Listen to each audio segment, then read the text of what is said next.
Assalamualaikum warahmatullahi wabarakatuh. Waalaikumsalam warahmatullahi wabarakatuh.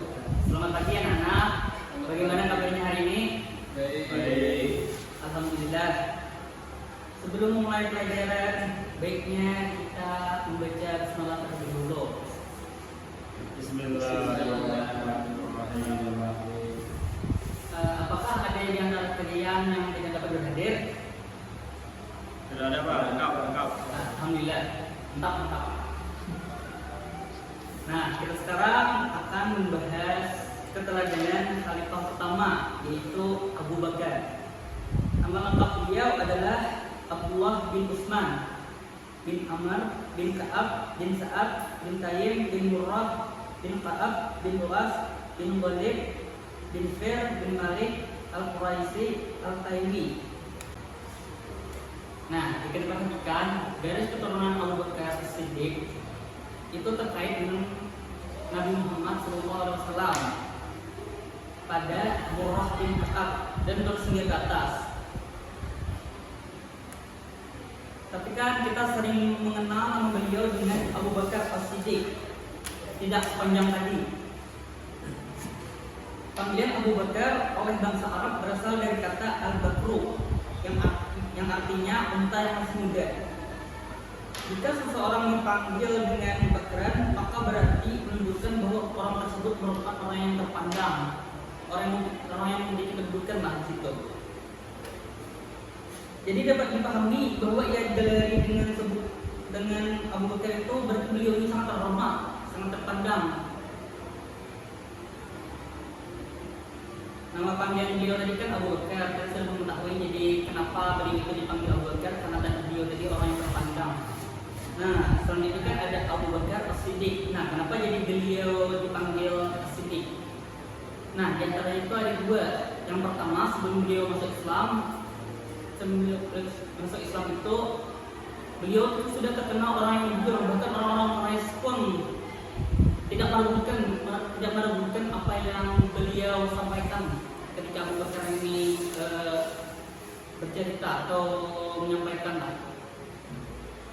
Nah, yang kedua, setelah beliau masuk Islam, beliau kalau tidak salah, beliau yang pertama kali yang membenarkan Nabi Muhammad SAW melakukan perjalanan Isra Mi'raj. Nah, di antara kalian apakah ada yang tahu Isra Mi'raj itu? Ada Pak. Ya, silakan Ibu Gora. Isra Mi'raj itu terdiri dari dua kata, yaitu Isra dan Mi'raj. Isra itu yaitu perjalanan Rasulullah dari Masjidil Haram ke Masjidil Aqsa. Sedangkan Mi'raj itu adalah proses naiknya Nabi Muhammad dari Sidratul Muntaha ke langit yang ketujuh. Ya. Mantap, Ibu Gora. Kira Ibu Gora lain-lain berani bersuara. Jadi kita sambung lagi ke materi kita. Jadi Abu Bakar ini orang yang pertama yang membenarkan ya peristiwa Isra Mi'raj tadi. Jadi beliau itu digelar dengan As-Siddiq, artinya benar.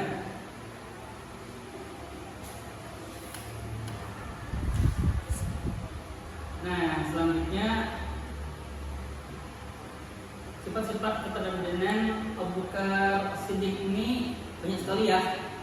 Beberapa keistimewaan beliau adalah Abu Bakar As-Siddiq adalah seorang sahabat yang terkenal keteguhan imannya.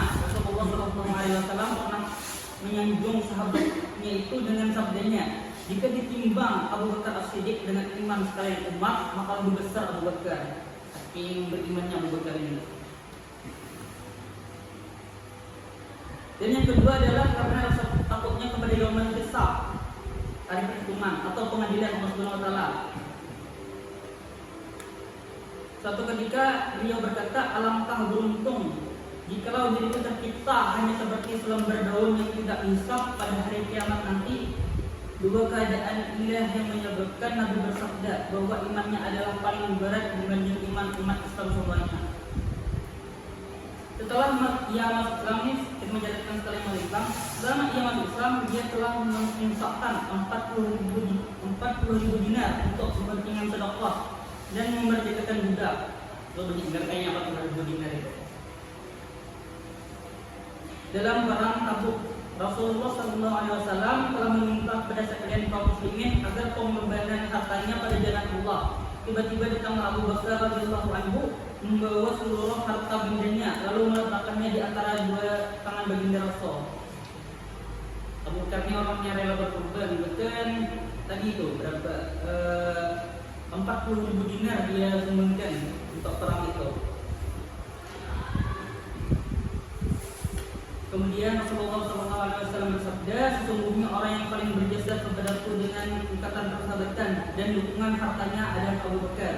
Seandainya aku boleh mengangkat seorang Khalil kasih terdekat selain aku, niscaya akan aku jadikan Abu Bakar sebagai Khalilku.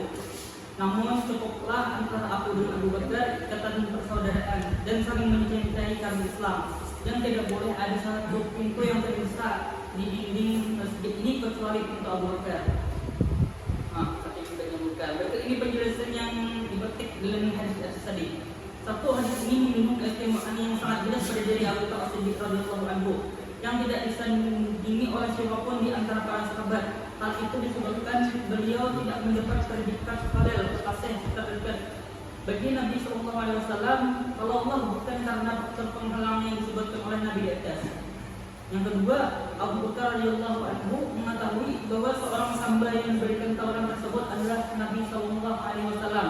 Oleh sebab itu, beliau pun menangis karena sedih akan berpisah dengannya, terputusnya wahyu dan akibat lain yang akan muncul setelahnya. Yang ketiga, para ulama itu memiliki pemahaman yang bertingkat-tingkat. Setiap orang yang lebih tinggi pemahamannya, dia layak untuk disebut sebagai aklam, orang yang lebih tahu. Yang keempat, hadis ini mengandung motivasi untuk lebih memilih pahala akhirat daripada perkara-perkara dunia. 5. Hendaknya seorang berterima kasih kepada orang lain yang telah berbaik kepadanya dan menyebutkan keutamaannya. Sampai ada hadis Nabi tentang Abu Bakar, saking beliau kuat imannya, dermawannya.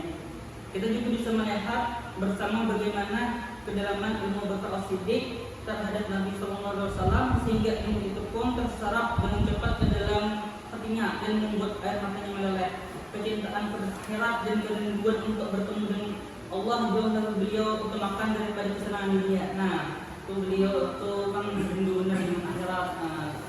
Ini sekali. Sedangkan kita kan sebaliknya, kita nih cinta benar dengan dunia gitu. Nah, jadi kita tuh bisa menjadi kita dengan beliau lah, supaya dengan terlalu terlena kita dengan dunia ini.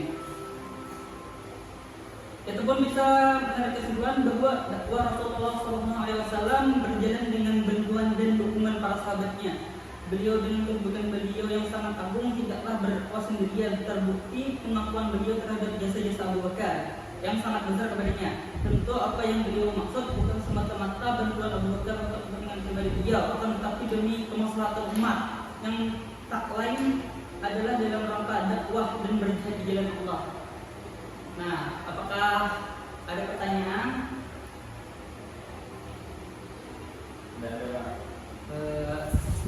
Nah, itu saja pelajaran pada hari ini. Mudah-mudahan kita mendapat ilmu bermanfaat. Amin ya Allah ya Rabbal alamin. Assalamualaikum warahmatullahi wabarakatuh.